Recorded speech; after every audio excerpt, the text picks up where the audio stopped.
Salah gitu. Saya bilang salah. Atau Anda mau bilang mana lebih kuat Amerika dengan itu? Seimbang atau tidak? Saya masih bilang Israel lebih kuat dari Amerika. Atau ada intelijen CIA yang luar biasa mengetahui di mana base-nya angkatan perang Israel untuk meluncurkan pesawat-pesawat. Apa Anda pernah lihat? Apa Anda pernah tahu? Atau ada media pernah, oh ada di kota Yerusalem di sebelah sini. Apa Anda pernah tahu? Tidak ada. Itu salah satu, saya mau bilang rahasia Israel. Itu pangkalan-pangkalan militernya mereka yang jadi sentra, jadi base, tidak pernah terlacak GPS. Tidak pernah terlacak dengan menggunakan satelit apapun. Karena mereka sudah pakai Iron Dome-nya itu. Bukan Iron Dome-nya apa Iron Dome-nya sebagai alat penangkal, bukan. Iron Dome-nya itu supaya signal-signal untuk memantau di mana mereka tidak mampu. Sudah di apa balik itu.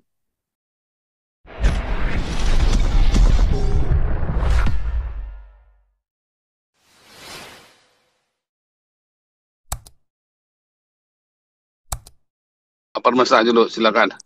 Shalom, Sambil kita shalom tunggu. teman-teman. Shalom. Sambil kita tunggu Omong Toba nih. Tapi Omong Toba, silakan Pak Marwesta, masuk. Iya, shalom, Yang panas shalom. dong. Yang panas dong, yang panas.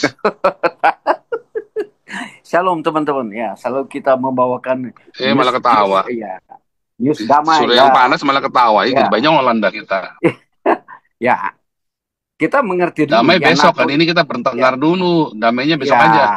Kita ini bicara dulu tentang apa? Kita bicara waktu SMP diajarkan NATO, ya, udah diajarkan itu. Kenapa ada NATO? Ya, NATO itu didirikan tahun berapa? Itu masih saya ingat itu guru geografi ajarkan kepada saya. Itu didirikan tahun 1949. Kemudian itu anggota-anggotanya apa gitu. Dijelaskan ke situ. Apa kepanjangan NATO? North Atlantic Treaty Organization, itu fakta North Atlantic, Atlantik Utara itu. Kemudian itu mengapa itu ada? Ini tinggal kita opininya aja ya supaya bagus. Itu dia perlawanan kepada Fakta Warsawa, waktu itu disebut dengan Seato. Mereka mau menghantam negara-negara komunis. Itu cikal bakal timbulnya NATO itu. Sekarang ya, sekarang sudah berkembang, sudah 39 negara, ya nggak tahu, katanya udah menurun jadi 30-an negara. Tapi kebanyakan negara-negara NATO itu ada di mana? Di Eropa, Amerika. Kanada juga masuk. Ya, ini sebagai kekuatan militer ya, apa dengan berkontroversi dengan bukan berkontroversi, artinya melawan Seato, Southeast, ya itu Southeast-nya itu Seato. Kalau NATO itu yang di Atlantik, ya, itulah salah satu gambaran umum tentang NATO. Apakah NATO ini sekarang kuat? NATO sekarang luar biasa kekuatannya ya. Tidak, itu tidak bisa di itu lagi. Dia masih tetap eksis sekarang ya. Persoalan tadi Pak Andi katakan bahwa mana sumbangsi Anda kepada NATO, kata Presiden gitu. Kepada negara-negara Eropa ya untuk bantuan-bantuan kepada NATO. Oleh sebab itu saya kemarin sudah belajar tentang kekuatan Amerika, yaitu menjumbangsi kepada organisasi internasional apa aja. Oleh sebab itu saya kemarin uh, United Nation Organization ini, PBB ini bisa lumpuh kalau Amerika tidak memberikan bantuan. Tapi mereka tidak percaya. Cuma bilang, ya yang bisa memotorik, menggerakkan itu, United Nation itu Amerika gitu. Bukan karena diplomasinya, karena uangnya bergerak di situ luar biasa. Oleh sebab itu kemarin tidak heran USAID, ya USAID bantuan-bantuan untuk itu dia itu kolaps loh. Beberapa beberapa organisasi-organisasi sosial ya hentikan. Begitu juga kolaps yang WHO. Tapi baca kita ini bukan itu baca. WHO itu World Health Organization lumpuh setelah Amerika ya sudah tidak membantu. Tidak heranlah kita mau mengatakan kalau bicara gejolak ekonomi, gejolak politik, pertahanan keamanan, ya pemantiknya penentunya ini negara Amerika Serikat. Tidak heranlah kalau orang bisa menyalahkan ini loh yang pemantik, inilah yang menjadi sumbu. ya, sehingga terciptanya perang. Itu harus realistis berpikir seperti itu. Karena kekuatannya ada ke tangan dia gitu. Nah, kenapa tadi dia hadir di NATO? Apa dia dikatakan di NATO? Kalau teman-teman dia cuma kasih contoh. Waktu Amerika bom Hiroshima dan Nagasaki. Karena itulah penyelesaian yang paling baik. Yang saya katakan kemarin, Amerika punya cara koboi. Pakai apa itu low express. Itu kalau Anda ke Amerika, Anda naik mobil-mobil besar itu yang kontainer berapa feet di mobil itu ditulis gitu. Low express. Amerika juga melakukan itu. Kemarin bercerita tentang Libya. Kan saya pernah Libya itu kalau diplomasi Amerika langsung konfrontasi, langsung diam. Nah ini gaya-gaya Amerika begitu. You ditegur secara diplomat, tidak menang. Itu teori sebenarnya dari dulu. You kalau diplomasi, konfrontasi. Sudah ditegur, tidak mau dengar. Terpaksa saya konfrontasi. Nah, itu yang dilakukan Amerika, contoh lah, saya bilang Hiroshima, Nagasaki yang dibom. Begitu juga Iran. Sama, udah didiplomasi, tidak mempan, dia hantam. Baru sekarang dia menyerah. Nah, itu sudah. Kita tidak usah diskusi panjang tentang itu. Bagaimana pemahaman kita kalau kita blame itu Amerika? Kita cuma contoh gitu. Selalu kita blame Amerika. Kita bisa blame kepada Amerika itu. Tetapi dia lebih tinggi kebijakan dan kebajikan cara berpikir. Itu saya senang gitu. Dia ada kebijakan, ada hikmah yang diberikan kepada dia. Bukan membabi buta. Oleh sebab itu ada analog kemarin, seandainya dunia ini dikuasai Cina atau Vietnam, Anda bayangkan ya kebengisan perang Vietnam itu. Cara orang Vietnam membunuh orang kalau kita nonton film. Ya. Apakah itu dimanipulasi ceritanya atau apa? Atau pemerintah Pol Pot waktu itu. Bayangkan kalau dia negara jadi negara superpower. Mungkin sudah lama kiamat dunia ini. Oleh sebab itu kita ada apa? Ada itu ya, ada hikmat untuk oh iya, kenapa negara ini yang dikasih negara dikuasa? Kenapa negara ini yang tidak komunis? Barangkali kalau komunis yang jadi negara udah lama kiamat dunia ini, karena dia pakai teori loh, pakai pakai teori filosofi. Benar Pak Paul katakan di mana-mana kita tidak akan dengar diskusi kita pakai teori filosofi yang apa saya bilang kan pemikiran komunis kan cara berpikirnya dari itu survival, saya selalu filosofi survival of the fittest. Siapa yang kuat dia yang berkuasa. Tetapi bukan konteks kuat, siapa yang kuat dan bijaksana dan punya kepemimpinan yang arif, ya bijaksana, ya dia yang berkuasa. Saya takut yang kuat ini tidak bijaksana, dunia hancur gitu. Karena dia berpikir tadi, saya bilang, siapa yang berkuat, dia berkuat. Yang dipakai teori-teori komunis kan dari situ. Dari teori Darwin. Dia menganggap manusia itu tidak ada pencipta gitu. Yang menciptakan ini adalah, ya dia bilang ya, dia pakai teori-teori yang kreasi ex nihilo itu. Tapi dia berhubungan dengan kita ini dari kera gitu. Atau dari apa gitu. Kemudian mereka tidak percaya adanya Tuhan. Beda oleh sebab itu saya bilang tadi, kita ini di negara ini diberikan hikmah untuk berkuasa. Bagaimana kalau kita cerita tadi tentang NATO? Baru kita lihat anggota-anggota NATO itu terdiri dari negara-negara mana?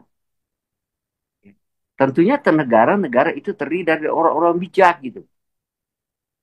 Memang mereka orang bijak. Kita sekarang akan melawan orang yang tidak bijak gitu. Ya saya bilang kemarin, kita diskusi kemarin, si ini kelompok-kelompok ini. Yang ekstremis, radikal, ya suka berteriak membunuh. Itu kan konteksnya kalau kita masuk pada inti diskusi. Tidak heran kemarin siapa yang mengatakan ikuti, ternyata setelah kita contoh lah, setelah kita apa rewind menonton diskusi di CTV One itu ternyata diskusi di sini intinya jawabannya ada di vlognya Paul Paul Sang. Si orang-orang berdiskusi dua kelompok yang berbeda. Ya, kalau saya evaluasi kemarin, oh ternyata yang kita diskusikan, ya intinya ini loh. Benar saya katakan kemarin, kita kalau ada dasar kebencian, ketidaksukaan, ya di dalam berdiskusi, mulai dari ketidaksukaan, ya, mulai dari kebencian, iri, dengki, ya, objektivitas itu hilang loh. Oleh sebab itu kita lihat kemarin ada Prof. Dr. Karabuto dari UI itu menjelaskan terang-terang. Dia dalam konteks ini dia seorang doktor, profesor tidak pemegang prinsip. Kemarin bicara B, sekarang bicara A gitu. Artinya dia tidak punya komitmen gitu. Di mana letak diskusinya itu? Dia akan bicara kembali, kita ini cinta perdamaian loh. Itu yang disampaikan. Ada begitu juga saya dengar si pakar dari, katanya dia pernah duta besar di Iran gitu. Tapi kita tahu orang backgroundnya ini dari mana, orang ini backgroundnya apa gitu. Kalau di sebelah kirinya itu dia backgroundnya lain. Dia bagaimana dia bermula dengan bercerita bagaimana yang kita diskusikan kemarin, ternyata itu yang didiskusikan oleh Ibu Monik gitu kan. Tapi kita ini bukan itu ya, opini aja kita diskusikan. Bahwa apa yang kita lihat negara Persia itu sebenarnya orang bijak, orang pintar, orang pandai. Kekuasaannya melebihi daripada kekuasaan negara Amerika. Dia menguasai hampir seantero negara Arab, Persia lain sebagainya. Dibilang di awal zaman Ottoman Turki, ya benar di diskusi kita gitu. Di diskusi itu kita mau menyampaikan orang-orang ini pinter. Setelah kelompok-kelompok ini Islam masuk, saya bilang budaya ini masuk, jadi rusaklah negara itu gitu. Nah, benar intinya diskusi di situ. Kemudian kita lihat ada dua kutub yang saling berdiskusi. Yang satu kutub punya doktrin Islam, itu satu punya doktrin liberal dan moderat. Cara berpikir itu sehat gitu. Runut ceritanya, sejarahnya dijelaskan. Itu satu beropini, katanya gitu.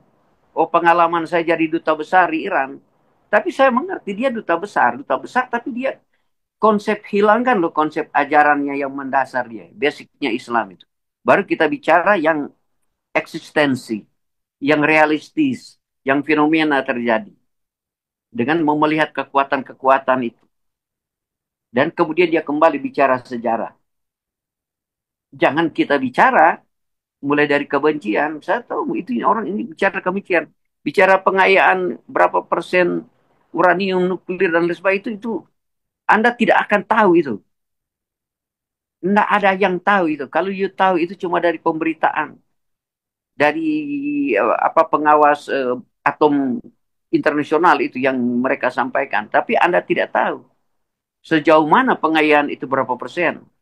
Jangan mengandai-andai. Anda Anda duta besar di Iran. Saya cuma tapi Anda tidak tahu secara ke dalam.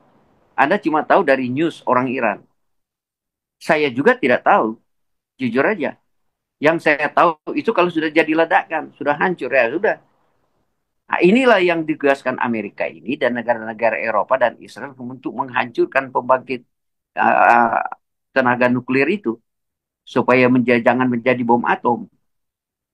Nah, untuk presentasinya kita tidak tahu, barangkali sudah ada atau belum ada atau masih 5-6% atau 20%. Ya. Nah, ini yang saya senang mau diskusi dengan teman-teman untuk menarik kesimpulan bahwa yang merusak sistem ini ya si kelompok-kelompok ini. Ya. Ya inilah pandangan saya tentang diskusi-diskusi yang kita mau lawan sekarang adalah kita coba itu apa itu opini-opini pejabat-pejabat Indonesia maupun dosen-dosen luar biasa di Indonesia. Yang saya cuma harapkan lah, semua harapkan kepada guru-guru besar yang katanya punya pengetahuan hukum internasional, tetapi tidak mengupdate perkembangan dunia, ya. Dia tidak melihat dunia secara apa holistik, secara keseluruhan. Baru dia membagi kekuatan-kekuatan ekonomi, kekuatan-kekuatan angkatan perang, kemudian dia juga masuk ke area paranormal itu artinya yang transrasional itu. Artinya begini, cara berpikir bahwa seperti eh, Israel ya, orang Israel itu memang secara transrasional diberkati ya. diberikan kemampuan khusus kepada Israel, ya. Walaupun itu kita tidak mampu menjawab secara logika dan rasional. Kita cuma tahu yang saya mau sampaikan ini yang transrasional, yang supernatural itu, ya, yang transenden itu ada dimiliki orang Israel. Yang pakar-pakar ini tidak mampu jawab. Itu harus harus ada pengetahuan tentang itu. Terutama dia mengambil di dalam Bible atau di kitab-kitab suci. Kedua, dia mampu juga menelaah dengan perkembangan sekarang gitu. Teknologinya. Umpamanya contoh, kita diskusi jujur ya.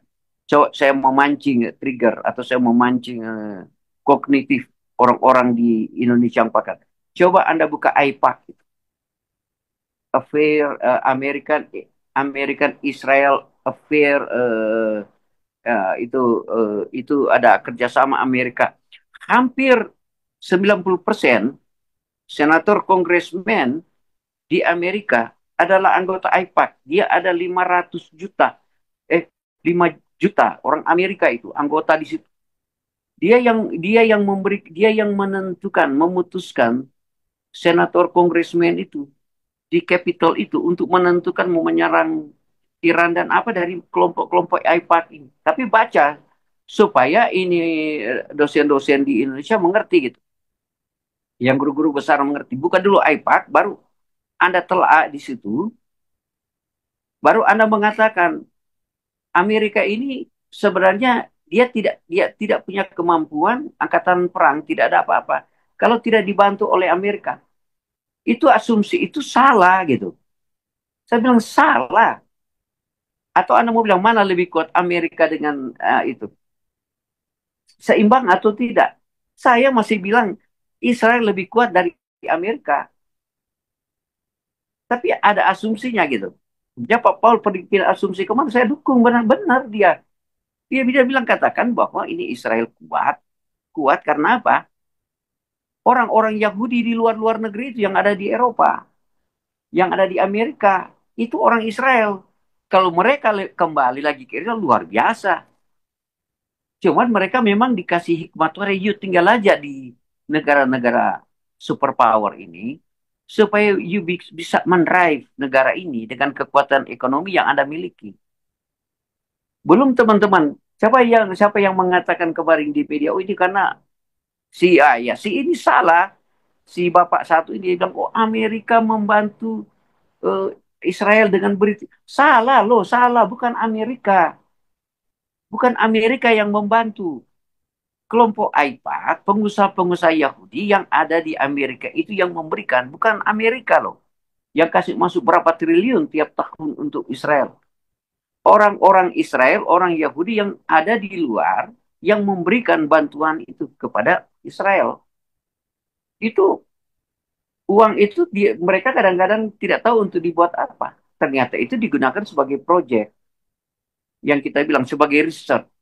Uang-uang itu digunakan sebagai untuk pengembangan apa aja, teknologi pertanian, teknologi keuangan. Dia kan jago di teknologi keuangan. Belum lagi kita bicara teknologi itu, teknologi komunikasi. Belum lagi kita bilang teknologi perang. Itu yang dikembangkan oleh Israel. Israel juga, saya kemarin katakan, setelah dia beli pesawat ke Amerika, itu dia modifikasi pesawatnya loh. Bukan dibeli mentah-mentah begitu. Setelah masuk ke hanggar dia rubah sistem. Bagaimana kita mengatakan ini benar atau tidak? Saya tanya kepada teman-teman yang ada di YouTube ini. Apakah Anda pernah tahu atau ada intelijen CIA yang luar biasa mengetahui di mana base-nya angkatan perang Israel untuk meluncurkan pesawat-pesawat? Apa Anda pernah lihat? Apa Anda pernah tahu? Atau ada media pernah, oh ada di kota Yerusalem di sebelah sini. Apa Anda pernah tahu? Tidak ada. Itu salah satu, saya mau bilang rahasia Israel itu. Pangkalan-pangkalan militernya mereka yang jadi sentra, jadi base, tidak pernah terlacak GPS. Tidak pernah terlacak dengan menggunakan satelit apapun. Karena mereka sudah pakai Iron Dome-nya itu. Bukan Iron Dome-nya apa Iron Dome-nya sebagai alat penangkal, bukan. Iron Dome-nya itu supaya signal-signal untuk memantau di mana mereka tidak mampu. sudah di apa balik itu. Nah, ini saya sendiri mau kasih gambaran bagaimana pandangan-pandangan jurnalistik Indonesia ataupun apa guru-guru besar Indonesia maupun pakar-pakar politik di Indonesia yang sebenarnya kita tidak pernah dengar di media-media di Indonesia. Nah, karena apa? Nah, tanya juga kenapa kita tidak pernah, karena dasarnya apa? Sudah ada dasar kebencian dulu. Kemudian di diskusi itu sebelum masuk ke diskusi, Oke, Pak Teddy, skenario-nya saya udah saya diubah. scanin dulu Pak Teddy supaya kita jangan balik lagi ke situ lagi. Oh ya, terima kasih Pak. Nah, Ya, saya terima share kasih. dulu nih Ya, ya, yang tadi ini ya, karena saya sudah sampai kantor.